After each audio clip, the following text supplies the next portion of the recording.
Hello, everyone. Welcome back to Shamanism, Metaphysics, and Grace. Today, I'll be speaking with Jyoti Wind, my favorite astrologer, on the events coming up in the next 2 weeks. Jyoti, welcome. Thank you, Lauren. Lovely to be here. It's great. Jyoti, I think we all need a little anchoring today as we pass through some pretty turbulent times. Yes, especially the Mars-Uranus conjunction on Monday, this past Monday. I mean, its influence is still there. Mars hasn't really gone too far away from it. So it's erratic influence of sudden change and unexpected kinds of things, shock value. It's still there. It's still, within orb. But the main thing for me today is that Mercury is entering its shadow today of its next retrograde cycle. And I could feel it last night, changes. First, it's going to be this time. Now it's going to be that time, or we're going to meet here. And then all of a sudden we're meeting there. And so, it's that kind of mutability and changeability of Mercury. Yeah, and we even experienced it with a recording time, right? Yes, yes, yes, here we are. So Mercury is letting you know over these next 2 weeks when it turns retrograde on the 4th of August, that what you're going to go back over and kind of work on, because Mercury's in Virgo. And so you'll be, it'll go back into Leo in the course of its cycle, but it's Virgo. And so it's taking things apart, analyzing, using your discernment, not your judgment, but your discernment, what's appropriate for you. So we So, may have a Jyoti, little of that. this is the first time I've really thought about this in this way, that these 2 weeks are preparing us for the work Yes. we'll do. So we would be paying attention to themes that kind of arise during this time. Yes, things that come up for you and things that are, like you give more attention to, a little bit more analytical capacity and, ponder a little bit more, take things apart, and just beginning that process or just seeing, hey, I need to work on this, or I need to look again at, these choices I'm making. Hmm. I've just come to realize that my dream life livens up when Mercury is in its shadow in retrograde. That inward activates this connection to my dreams. Does that make sense? Absolutely. Absolutely. Whether it's through meditation or dream work or whatever, we're drawn inside because, I mean, even though it's a global sensation as a country, we don't pay much attention to the inner life, Sure. It's all out here. And so Mercury invites us, sometimes drags us kicking and screaming, to look inside. Mhm. Mhm. Great. Even if it's 3 times a year for 3 weeks at a time, I mean, it's something. Sure. Yeah, Sure. Well, it's going to happen whether we're paying attention to it or not, right? right, right. And I think the less attention we pay to it, the more outer confusion happens. Oh, that's a really important point. So when we don't give it attention, we're going to experience it externally. Externally, like, I think we're meeting at 18th and Cedar, and you're over here at, Mm. 14th and Arapahoe, waiting for me, and I'm over here waiting for you, and we just kind of got our messages crossed. Okay. So those misunderstandings happen. The checks get lost in the mail. People think we're agreeing to one thing and they act on that when we're really agreeing to something else. And that's happening because something's pulling us inward that we're resisting. Yes. Yes. Okay. Yes. And we're not looking at what's really important. We're just kind of caught up in the outer manifestation of things, and the Mm. communications just go awry. Mercury is communication. Yes, it is. Yes, it is. And so today is kind of like heads up. Here we go. We're just stepping in. Yes. Okay. So the next thing I wanted to mention before we look at the full moon is that Mars is entering Gemini um, on the 20th at 2:43 p.m. Mountain Daylight Time. And it will be in Gemini, passing through the sign of Gemini until September 4th. And so people who have speaking, writing, networking projects or ideas for things, this is a real energizer. Mars moving into Gemini. So if you have a writing project, get ready because you'll have the energy you need to begin or continue or finish, whatever thing you have going on. Are there other aspects to this Mars entering Gemini that are not so positive? Um, I hadn't thought of it. It can give what's the word I'm looking for? A spaciness, a scatteredness. Ah, That's the word, because it's Gemini. Gemini likes yeah. this, then it likes that, then it changes its mind over here, then it's back to this, so it can give a scatteredness if somebody doesn't have a focus Mm, for where they want to put that energy. okay. And yet it can also support duality, dual things. I'm going to pay some attention to this writing project and I'm going to research something else over here that I have, in the back of my mind I want to do. So it does give duality, it does give flexibility. It's air, it's about maybe more uh, vital communication and more of a volume of communication. Jyoti, I'm going to ask you one more question about this Sure. because it's interesting. I'm thinking about this more on the world stage, this Mars entering Gemini. Does this mean more of an onset of communication or information coming at us? Yes, and it can also be people changing their mind. That's Gemini, Right. I always have a favorite story of this friend who had a Gemini moon, and we had made plans. She was coming to my house for dinner, and she got halfway across town and phoned me and said, "No, I'm not going to come. I'm going to go do something else."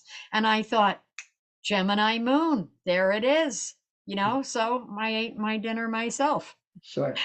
Sure. you know, Okay. but it's that mind change. I mean, Gemini is the twins, but I always feel with Gemini, and we have Jupiter in Gemini right now. We're in Gemini, Sun in Gemini. So there's a lot of Gemini energy, but I always felt like there was 8 sub personalities with Gemini, not just the twins, you Okay. know, because when you tap a Gemini on the shoulder, you kind of don't know which face you're going to get. Happy face, Yes. sad face, moody face, you know? Yes. So a lot of diversity with Mars going into Gemini until September 4th, and changeability, a lot of changeability Okay. back and forth. Okay. So just hold space and be ready to pivot. Pivot is the word. That's a great one. Pivot. Yep.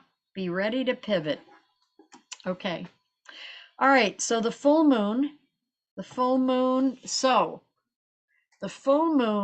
because we had already, do I have my notes? We had a full moon. Well, excuse me 1 minute. I thought I had all my notes together here, but we had a full moon already in Cancer. I don't have that note with me, but we had a full moon already in Cancer and at 1 degree, okay, of Cancer back in somewhere around June, the solstice, or somewhere around the summer solstice, around the 20th, 21st of June. And so here we are with another full moon in Cancer at 29 degrees, Cancer, Capricorn, Sun in Cancer, Moon in Capricorn, the last degree.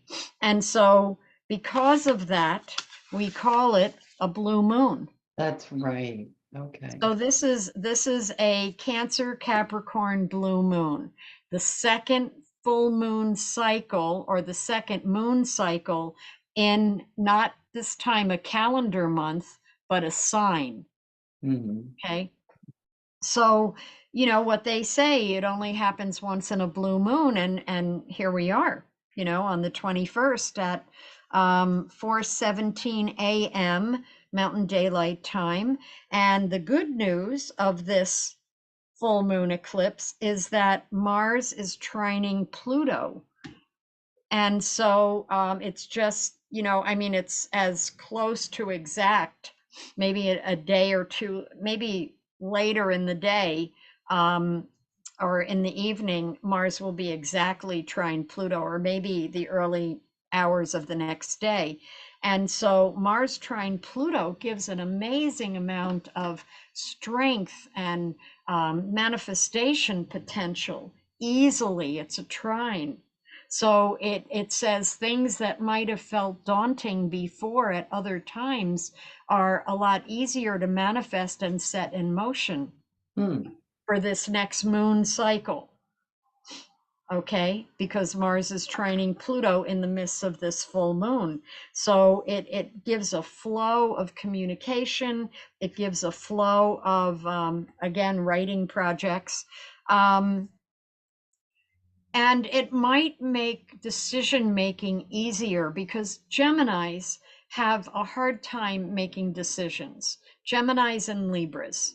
Libras don't want to set off on the wrong course. Geminis don't want to make a mistake, but the advice is always choose A. If A doesn't work, you've got B. If B doesn't work, you've got C, D, E, and F in the wings. Right. Right. Okay. And Jyoti, this is a full moon eclipse? No. Okay. Nope, just a full moon. Our eclipse season continues in September, October. Okay. So I called this a flow of the mystery. That's what I kind of see with this this full moon. More spiritual understanding, good deal of personal power to initiate change. Oh. So, that'll take you in, or us, all of us, into August, and give us opportunities to initiate things. Yeah, so if we're looking at this again on a collective level, if folks accept that invitation, this could be a really powerful time for change. It could be. It could be. Definitely. I mean, the energy's certainly there for it. The energy is there. The energy is there in a positive way with that trine from from Mars to Pluto, and Mars also trining the moon of this eclipse. And so it's very energizing for emotional intelligence, that Mars trine the moon. Knowing when to do something, timing, trusting your feelings, trusting that you can trust your intelligence, your sense of timing, and have the power with Pluto right there to change what needs to be changed. I'm really liking the fact that this shows up at the same time that Mercury is going into its shadow, giving us that analytical insight if we follow it. Yes. So we're being very introspective and thinking, and then there's the power to do something with those thoughts. Absolutely. Absolutely. Hmm. And there's always that polarity here, which takes us into the next aspect. The last one we're kind of looking at is Sun opposed Pluto, because the next day after the full moon on July 22nd, the Sun is exactly opposing Pluto just before it moves into Leo, but because it's only a day apart, that full moon carries that Sun opposed Pluto anyway. And so it's a real challenge to our sense of personal empowerment. Okay, tell me more about that. All right, so we have this Mars trine Moon and Pluto. So this is energizing emotional Right, transformation and change, right. okay? And giving us an ease in that direction. However, that Moon Pluto conjunction is also opposing the Sun, because that's what happens in a full moon, Moon opposed Sun. And so that Sun opposing the Pluto part of it is also challenging us and saying, where do we give our power away? Where do we make agreements that maybe we want to rethink and not put ourselves in that position again? Yeah, this feels pretty deep for For a just a weekend, full right? moon. Yes, for just a full moon. Yes, not Yeah. even being an eclipse. And the sun is exactly trining Neptune. So we have an ease and flow in our spiritual life. Like I use the word spiritual understanding in the middle of this mystery, in the middle of this personal power to initiate change. We have a sense of spiritual flow, like we're in the right place at the right time. This is Hmm. the time to make these changes. This is the time to look at these things. So it feels, as you said that, I kind of feel this protective bubble coming around that, yes, this is all going to come up. Yes, we're going to be challenged, but we're going to have the container of Yes, the spiritual protection. kind of like being in the right place at the right time, and that this is right timing. Grace. Grace. Beautiful. And Yes, I grace. learned that from you, Jyoti. Yeah, Sometimes grace just walks in the door. yeah. She's always very amenable to Yeah. what's going on. So I'm picturing this like in interpersonal situations, maybe a challenging conversation or something, but with grace woven in, we may get some insights and some ahas. Oh, wait a minute, look what I'm doing here. Or maybe I could say it this way and it might be understood. Yes, I agree. And I also think because of that Sun trine Neptune, it's innately good news. I It's love that. it's innately a good outcome.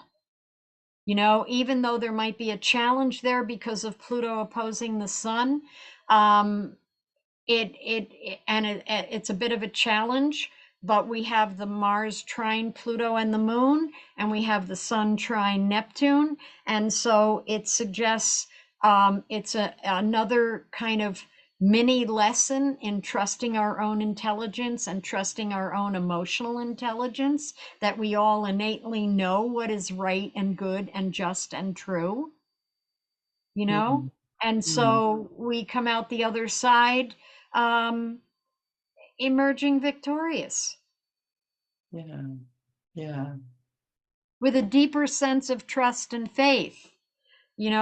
That's part of it. I mean, Neptune is at 29 Scorpio, it I'm sorry, 29 Pisces, and it's retrograde. It's going to move back for a bit.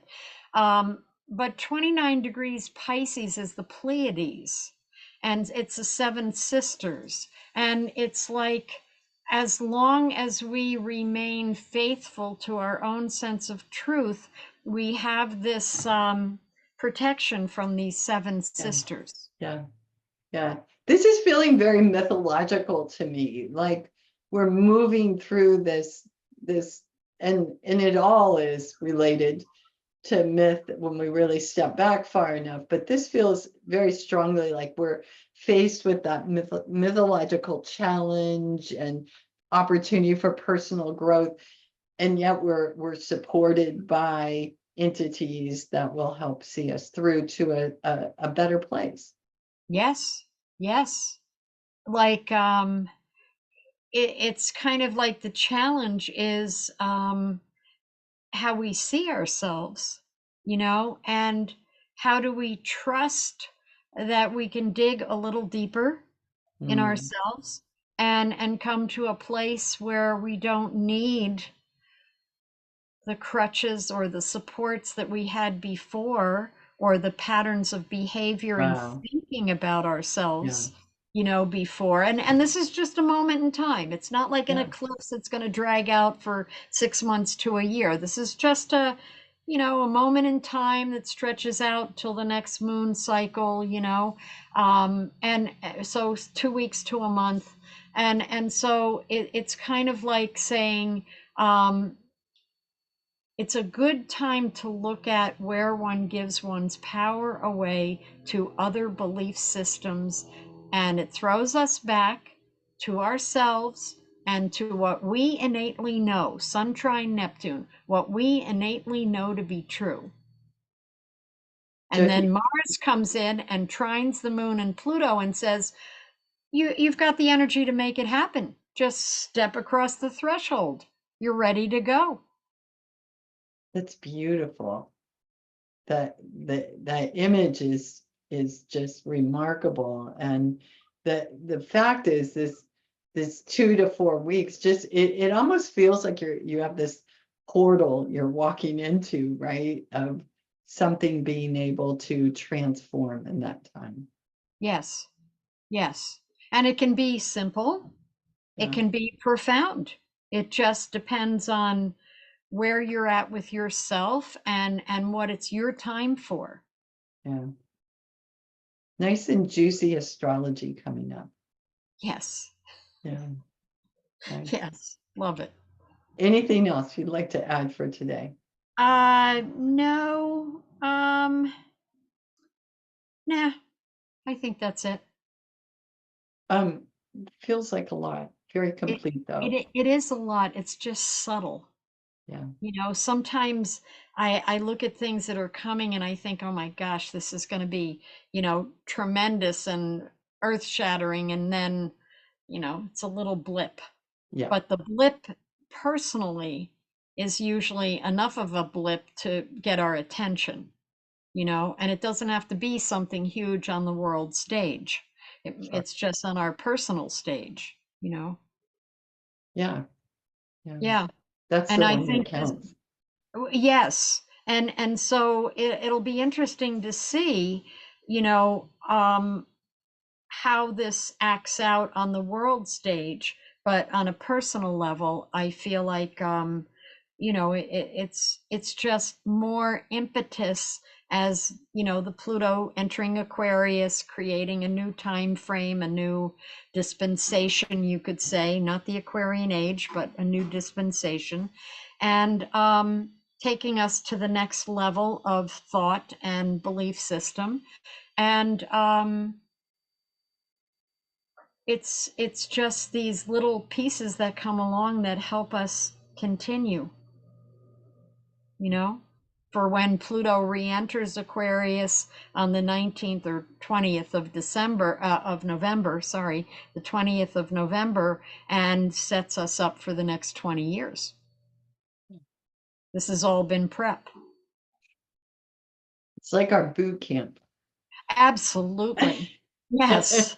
I used to teach an astrology boot camp class. Yes. Yeah. Great, Jyoti. Thanks so much for sharing Uh, today. you're welcome, Lauren. Thank you.